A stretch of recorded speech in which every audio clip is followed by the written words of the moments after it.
সুপ্রিয় দর্শক, এখন আমরা চলে এসেছি হযরত শাহজালাল আন্তর্জাতিক বিমানবন্দরে। আপনারা জানেন গত 2 দিন আগেই বিমানবন্দরে ঘটে গেছে একটি ভয়াবহ অগ্নি দুর্ঘটনা। সেই দুর্ঘটনার পেছনের আসলে রহস্য কি, সেই সময় যিনি দায়িত্বরত ছিলেন তার মুখ থেকে এখন আমরা শুনবো যে আসলে কিভাবে ওখানে অগ্নি দুর্ঘটনা ঘটেছে।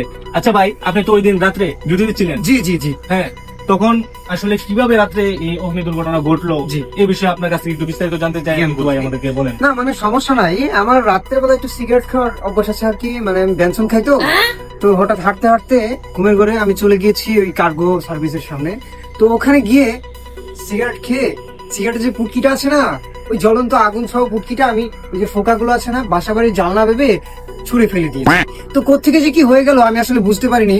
তো 5 মিনিট পর হয়তো বা আমি ঘুম থেকে উঠে দেখলাম যে আমার শরীরে কোনো তাপ লাগতে শুরু করলো। দর্শক, এ পর্যন্তই আপনারা বুঝতে পারলেন যে আসলে কিভাবে ওখানে আগুন লাগলো। আসলে উনি বিড়ি খেয়ে বিড়ির পুটকিটা কার্গো ভিলেজের কানা দিয়ে ওর ভিতরে ফেলে দিয়েছিল। এভাবে আগুন আসলে আগুনের সূত্রপাত। যাই হোক